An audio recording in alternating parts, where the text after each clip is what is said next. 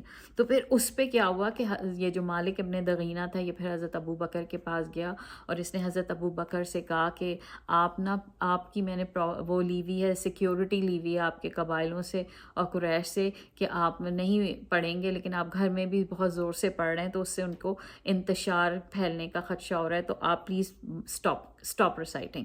اس پہ نا پھر کیا ہوا کہ اس پہ حضرت ابو بکر نے کہا ابن دغینہ کو کہ یہ لو اپنی کیا کہتے ہیں جو تم نے میری سیکیورٹی لی ہوئی ہے نا ضامن، واپس لے لو، مجھے نہیں چاہیے کسی کی بھی سیکیورٹی، میرے لیے میرا اللہ ہی کافر ہے۔ تو انہوں نے اس کو واپس کر دیا تھا۔ تو اس کا مطلب ہے کہ پھر ان کے پاس کوئی کسی قبائل کی کسی یعنی وہ جو ایک سیکیورٹی کا ہوتا ہے نا کہ میں اس کو ضمانت لی جاتی ہے، وہ ختم ہو گئی تھی، آل وہ بالکل اکیلے ہو گئے تھے۔ اسی کے معاملے میں اگر آپ کو پتہ ہے کہ ایک دفعہ ایک انسیڈنٹ تھا جس کے اندر نبی صلی اللہ علیہ وسلم کے اوپر چڑھ کے وہ جو تھا، میں نے آپ کو بتایا تھا کہ ایک عتبہ تھا جو ان کے گلے کے اندر وہ پھنسا رہا تھا، تو آ کے ابو بکر نے بچایا تھا نبی صلی اللہ علیہ وسلم کو، اور اس کو دھکا دیا تھا کہ ہٹو، تم یہ خالی ایک شخص کو اس لیے ختم کرنا چاہتے ہو کہ وہ صرف یہ کہہ رہا ہے کہ اللہ ایک ہے۔ تو اس پہ انہوں نے پھر ابو بکر کی بہت تشدد کیا تھا ان کے اوپر، کہتے ہیں اتنا تشدد کیا تھا کہ وہ بہت عرصے تک گھر کے اندر بیمار پڑے رہے تھے، تو وہ اسی وجہ سے تھا کہ سیکیورٹی ان کی ختم کر دی گئی تھی، یہ وجہ ہوئی تھی۔ اچھا، اب پروفٹ صلی اللہ علیہ وسلم نے کیوں سجیسٹ کیا تھا ایتھوپیا جانا؟ ایک تو دیکھیں ہر نان مسلم ملک جو ہے نا وہ ایکولی نہیں ہوتا ہے، دے آر ناٹ، کچھ نان مسلم ملک اچھے بھی ہوتے ہیں اور کچھ مسلم ملک کے اندر آپ کو پریکٹس کرنا مشکل ہو جاتا ہے۔ ابسینیا بھی ایک نان مسلم ملک ہے اور مکہ بھی نان مسلم ملک ہے، لیکن آپ دیکھیں کہ مکہ کے اندر مسلمان پریکٹس ہی نہیں کر سکتے تھے، لیکن ابسینیا میں چونکہ نجاشی تھا، نیگس انگلش میں کہتے ہیں، جو نیگس تھا نا اس نے الاؤ کیا ہوا تھا فریڈم آف ریلیجن، اس نے دی ہوئی تھی لوگوں کو، تو اس لیے نا نبی صلی اللہ علیہ وسلم نے ہجرت کے لیے ابسینیا کو لوگوں کو کہا تھا کہ آپ وہاں اس لیے چلے جائیں کہ وہ آپ کے لیے مذہبی لحاظ سے بہتر ہو جائے گا، وہاں ایزیلی آپ کر سکیں گے۔ اور جو کمپینین پھر یہ لوگ چلے بھی گئے تھے، تو آپ کہتے ہیں کہ جب حضور صلی اللہ علیہ وسلم مدینہ بھی چلے گئے، کافی سال، میرے خیال میں 10-12 سال، میرے خیال یہ کافی عرصہ، میرے خیال میں خیبر کی جنگ کے بعد جو ہے نبی صلی اللہ علیہ وسلم نے جو یہ لوگ گئے ہوئے تھے ابسینیا، انہیں واپس بلایا تھا، اور ان میں سے بھی سب نہیں آئے تھے، کچھ آ گئے تھے، اور باقی تو وہیں رہے، کافی عرصہ وہاں پر رہے وہ لوگ وہاں پر۔ تو 14 سال کہتے ہیں کہ وہ ابسینیا کے اندر رہے ہیں، جو یہاں سے گئے تھے مہاجرین اس وقت، اور کچھ کو انہوں نے جب نبی صلی اللہ علیہ وسلم نے خیبر میں کی جنگ کے بعد بلایا تھا تو کچھ آ گئے تھے، پھر باقی وہاں رہے تھے۔ اچھا، پروفٹ صلی اللہ علیہ وسلم نے ابسینیا کو کیوں لیا؟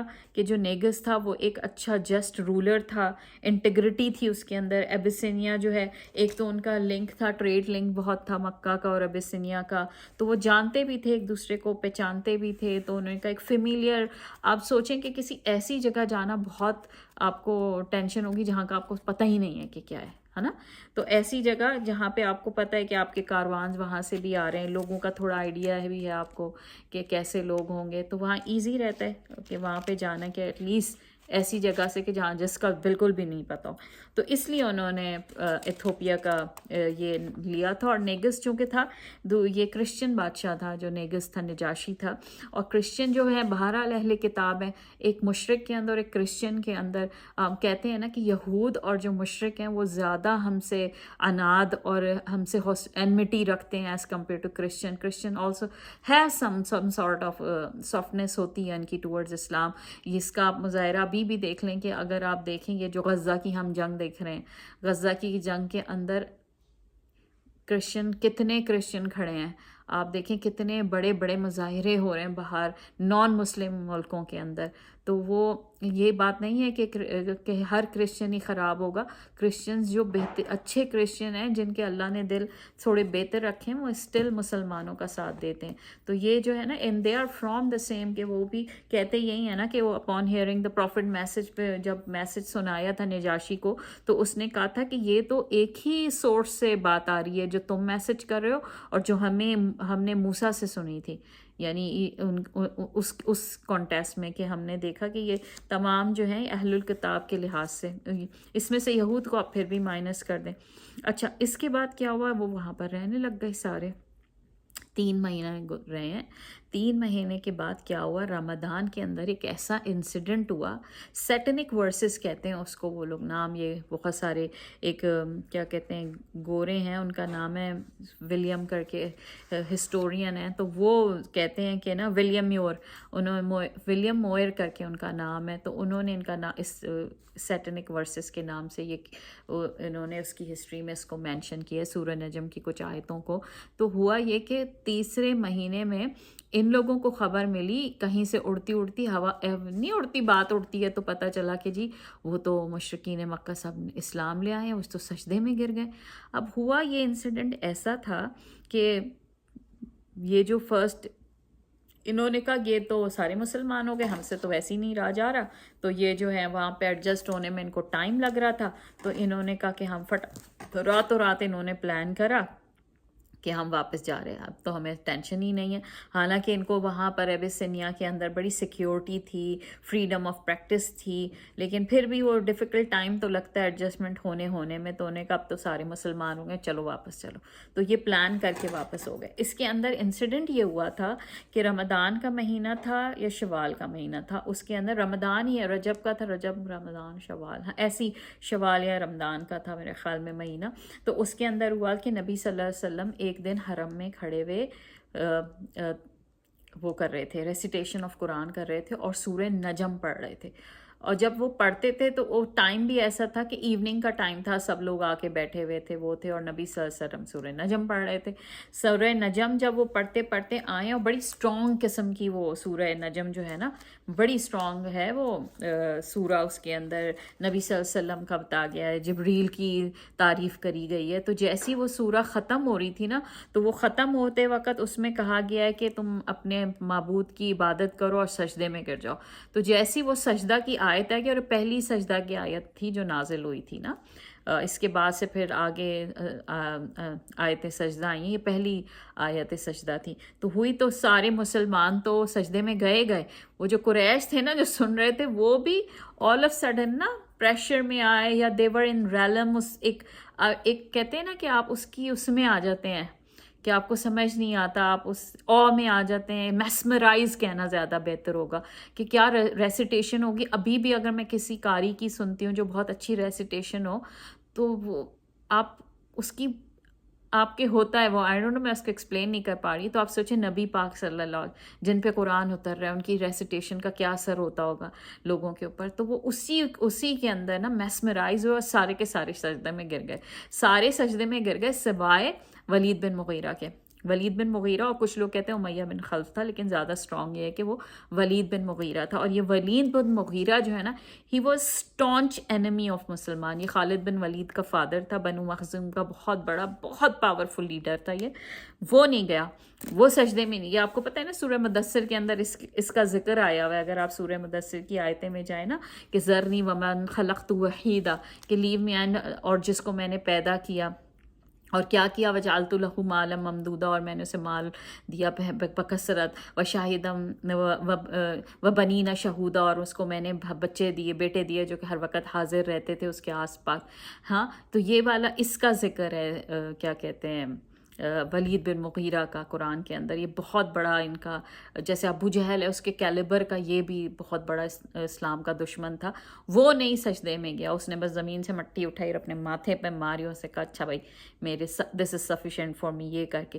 تو یہ والا جو انسیڈنٹ ہوا نا, تو وہ خبر پھیلی ہیں, اور سب بعد میں تو سب نے کہا یہ کیا ہم نے, سب سجدے میں گر گئے. لیکن آپ پتہ ہے چھوٹا معاشرہ ہو, اتنی آبادی بہرحال نہیں تھی, لیکن جتنی بھی تھی وہ خبر پھیل کے پھر کاروان ایران کے تھرو پھیلتی ہے، تو یہ خبر پھیلی تھی اور وہ ابیسینیا پہنچ گئی تھی خبر نا، کہ یہ وہاں پر جو ہے سب مسلمان ہو گئے. تو اب یہ ہوا کہ وہ لوگ سارے چل پڑے. اب جب لوگ قریب آئے نا آؤٹ اسکرٹ آف مکہ کے، ظاہر سی بات ہے ٹریول کر کے پورا وہ پہنچے، تو انہوں نے ایک کانوائے گزر رہا تھا، انہوں نے ان سے پوچھا کہ وہاں پر لوگ مسلمان ہو گئے، قریش نے اسلام ایکسیپٹ کر لیا؟ تو انہوں نے کہا نہیں، دس از فالس، یہ تو ریومر ہے، ایسے ہی ہوا اڑی ہے، کوئی بھی نہیں وہاں پہ مسلمان ہوا، مشرک ویسے کے ویسی ہیں، قریش ویسے کا ویسی ہے، ویسی پرسیکیوشن ہو رہی ہے سب کچھ. تو یہ لوگ تو پھر پریشان ہوئے، انہوں نے سوچا اب یہ کیا ہو گیا، یا تو اب انہوں نے سوچا کہ ہم واپس چلے جائیں، لیکن آپ اتنے گھر کے قریب آ گئے ہو کہ یہ رہا مکہ، آپ کی فیملی وہاں ہے، رسول اللہ وہاں ہیں، تو کتنے صحابہ کو ہوگا کہ یار ایک نظر رسول اللہ صلی اللہ علیہ وسلم کو بھی دیکھ لیں، اس طرح کر لیں. تو کیا کہتے ہیں کہ پھر انہوں نے سوچا کہ نہیں ہم نا جاتے ہیں مکہ. تو یہ لوگ سارے جو ہے نا یہ مکہ چلے گئے نبی صلی اللہ علیہ وسلم کو دیکھنے کے لیے. ٹھیک ہے، اب جب کیا ہوا، جب یہ مکہ پہنچے تو آپ کو پتہ ہے کسی کی بھی سیکیورٹی نہیں تھی. آپ چھپ کے بھاگے ہیں تو پھر آپ کا قبیلہ آپ کو کیوں سیکیور کرے گا؟ تو اور وہ بھی معاشرہ ایسا قبائلی، اور وہ بھی ایک مشرک، تو انہیں تو سب کو پتہ تھا ہمیں تو کوئی اب ہماری تو کوئی گارنٹی نہیں لے گا، سیفٹی ہی نہیں لے گا. سوائے خالی یہ ہوا کہ جب یہ واپس آئے ہیں تو جو عثمان بن مظعون تھے وہ جو ہیں وہ ولید بن مغیرہ کے پاس گیا. وہ گئے صحابی ولید بن مغیرہ، ان کے بہت پرانے دوست بھی تھے، جان پہچان، ایک کارڈیل رشتہ تھا ان کا. Walid bin Mughira was very old and noble man, تو وہ ان کے پاس گئے اور انہوں نے ان سے پروٹیکشن ماری، اور ہی واز اے پاورفل مین مکہ کے. تو انہوں نے ان کو، کیونکہ ان سے بڑا اچھا ان کا رشتہ تھا، تو انہوں نے ان کو کہا کہ ہاں میں عثمان بن مظعون کو کیا کہتے ہیں میں اس کو پوری پروٹیکشن دیتا ہوں. اب یہ کیا ہوا کہ ان کو تو پروٹیکشن مل گئی، باقی کو پروٹیکشن تو نہیں ملی. اب جب باقی ہیں وہ تو سیف ہیں ہی نہیں، اور باقی پرسیکیوشن دوبارہ شروع ہو گئی. تو یہ بہت نا ان کو نا ہر وقت نا گلٹی فیل ہوتا رہتا تھا کہ یہ یار میں نے یہ کیا کر دیا. یعنی کہ غلط نہیں تھا کہ یہ، یعنی وہ آپ کسی سے، وہاں کا تو روایت ہی یہی ہے نا کہ آپ مانگ لیں پروٹیکشن، ٹھیک ہے. اور وہاں پہ وہ اکیلے سیف گھوم رہے ہوتے تھے تو انہیں گلٹ ہوتا رہتا تھا. پھر انہوں نے یہ کہا کہ ایک دفعہ جا کے ولید بن مغیرہ کے کو میری پروٹیکشن کو ریووک کر دو، I don't need your protection. انہوں نے کہا بھی کہ بھائی کیا ہے، میں تمہیں دے رہا ہوں، تم صحیح ہو، تم آرام سے گھوم رہے ہو، تم پر کوئی انگلی بھی نہیں لگا رہا. تو انہوں نے کہا نہیں میں اس طرح نہیں رہ سکتا کہ میرے جو ساتھ میرے جاننے والے صحابہ یا میرے اہل ہیں، میرے یعنی میرے فرینڈ یا جو میرا سرکل ہے مثلا، وہ تکلیف اٹھائیں اور میں مزے سے اکیلے گھومتا رہوں. تو کہتے ہیں کہ وہ پھر انہوں نے ان سے پروٹیکشن اپنی لے لی. اب جب کیا ہوا کہ پھر وہ ایک دن کچھ وہاں سے ان کی پروٹیکشن ختم ہو گئی، تو اب سب کو پتہ چل گیا کہ یہ جو عثمان بن مظعون ہے، ان کو ولید بن مغیرہ کی ان کے پاس پروٹیکشن نہیں رہی ہے. تو انہوں نے ایک دن وہ گزر رہے تھے تو وہاں پر ایک بہت نا گیدرنگ، ویسے آپ کو میں نے بتایا نا کہ سارے حرم میں جمع ہوتے تھے اور بڑے مزے سے بیٹھے ہوتے تھے، شعر و شاعری ہو رہی ہے، گپ شپ ہو رہی ہے. تو ایک لبید نام کا نا بہت ٹیلنٹڈ پوئٹ آیا ہوا تھا وہاں پر اس گیدرنگ کے اندر. تو یہ وہیں بیٹھ گئے اور وہ وہاں پر پوئٹری سنا رہا تھا. اور وہ پوئٹریز کہتے ہیں کہ پروفیٹ صلی اللہ علیہ وسلم نے کہا ہے کہ جب انہوں نے سنی تھی تو انہوں نے اس کے کچھ شعر کو کہا تھا کہ وہ بہت زیادہ نا اس پوئٹ نے سچی بات کری ایک دو اس کے اشعار کو. تو جب وہ کہنے لگا نا، اس نے ایک دو بات میں کہا کہ ایک شعر اس نے پڑھا کہ اللہ کے علاوہ ہر چیز کفر ہے، ہر چیز کفر ہے. تو اس پہ عثمان بڑا ان سے امپریس ہو گیا. اس نے کہا صدقتا. انہوں نے حضرت عثمان بن مؤذن نے کہا کہ صدقتا یعنی تو نے بالکل صحیح کہا. تو وہ بڑا وہ ہوا کہ یار میری شاعری کو پسند کیا جا رہا ہے. پھر اس نے آگے یہ کہا کہ دنیا کا ہر پلیجر، ہر نعمت جو ہے وہ فانی ہے. جب اس نے یہ بولا شعر تو اس پہ انہوں نے کہا کذبتا. تو انہوں نے کہا یہ کذبتا کیوں؟ کذبتا کا مطلب ہے کہ تم نے جھوٹ بولا، یو ہیو لائڈ. تو اس پہ نا وہ کیونکہ پھر انہوں نے کہا کہ تم نے یہ کیوں کہا؟ تو انہوں نے کہا جو جنت ہے نا وہ ہمیشہ رہے گی. یعنی ہم جنت جب ختم ہو جائے گی دنیا اور حساب ہو جائے گا تو وہ ایک ایسی نعمت ہے جنت کہ وہ ہمیشہ رہے گی. تو اس پہ جو ہے نا اسے تو بڑا برا لگا کہ اس نے اس کو مجھے غلط اور مجھے جھوٹا کہہ دیا. تو اس نے کہا کہ اپنے مہمانوں کے ساتھ تم ایسا کرتے ہو، اس طرح کا بیہیویئر کرتے ہو کہ تم منہ پہ ہمیں جھوٹا کہہ رہے ہو. تو اس نے کہا تو حضرت عثمان نے کہا میں تو بالکل صحیح کہہ رہا ہوں. تو اس پہ یہ ہوا کہ وہ جو بیٹھے ہوئے تھے لوگ، ان میں سے ایک شخص اٹھا اور اس نے حضرت عثمان کو بہت زور کا کہتے ہیں پنچ کیا ہے، فیس پہ تھپڑ مارا ہے کہ ان کی آنکھ کے اوپر لگا ہے اتنا شدید کہ ان کی آنکھ پھٹ گئی اور بلیک آئی ہو گئی تھی ان کی، اتنی شدید ان کو تکلیف ہوئی تھی اور ان کی بلیک آئی ہو گئی تھی. تو اس پہ ان کو بعد میں بھی ولید بن مغیرہ نے کہا بھی تھا کہ میرے نیفیو تم نے کیوں میری پروٹیکشن چھوڑ دی، میرے تم سے اچھا تھا، تعلقات اچھے تھے، میں نے تمہیں دی ہوئی تھی کیا کہتے ہیں لائف کی سیکیورٹی ہر چیز. تو اس میں نا اس پہ حضرت عثمان نے ولید بن مغیرہ کو کہا تھا کہ جو میری یہ چوٹ والی آنکھ ہے نا یہ تو بلیک آئی ہوگی، اور جو صحیح والی آنکھ ہے نا وہ اس آنکھ سے جیلس ہو رہی ہے. وہ کیوں جیلس ہو رہی ہے کہ اس کو پتہ ہے کہ اس آنکھ نے تکلیف اٹھائی ہے تو اس کو نا بلیسنگز ملیں گی، اور وہ جیلس ہو رہی ہے کہ میرے بھی لگ جاتی. تو اس پہ آپ سوچیں کہ ان کا ایمان کا لیول کتنا بڑا ہوتا تھا کہ وہ لوگ ڈرتے نہیں تھے. اس کے علاوہ ابو سلمہ جو تھے نا انہوں نے بھی پروٹیکشن کے لیے کہا تھا. ام سلمہ آپ کو پتہ ہے نا حضور صلی اللہ علیہ وسلم کی پھر ان سے بعد میں نکاح ہوا تھا. تو ابو سلمہ ایکچولی حضور صلی اللہ علیہ وسلم کے کزن تھے، بٹ وہ کزن کس طرح تھے کہ جیسے حضور کی پھپھی ہیں نا ان کے بیٹے تھے، لیکن وہ بنو ہاشم سے نہیں تھے، کیونکہ حضور کی جو پھپھی ہیں ان کی شادی دوسرے قبیلے میں ہوئی تھی. تو وہ جو ظاہر سی بات ہے پھر باپ کے نیم سے ہوتا ہے، تو جو ابو سلمہ ہیں وہ اپنے باپ کا نیم کیری کر رہے تھے، تو لیکن تھے وہ کزنی. تو انہوں نے نا جا کے ابو طالب سے مانگی سیکیورٹی کہ چچا میرے کہ ماموں ہوئے نا ان کے، ہاں ماموں کہ آپ میرے لیے بھی سیکیورٹی کی میں آپ سے ضمانت مانگتا ہوں. تو انہوں نے کہا ہاں کیوں نہیں. تو اس پہ ابو جہل بہت چلایا تھا، اس نے کہا کہ کیسے دے سکتے ہیں، یہ تو ہمارا بنو مخزوم کے ایکچولی تھے ان کے فادر ام سلمہ ابو سلمہ کے. تو انہوں نے کہا یہ ہمارا قبائل والا ہے، تم کون ہوتے ہو اس کے، آپ کون ہوتے ہیں اس کی سیکیورٹی لینے والے، ہمارے قبیلے انہیں تو بہت برا لگا کہ ان کے قبیلے کے کوئی شخص جا کے ادھر سے.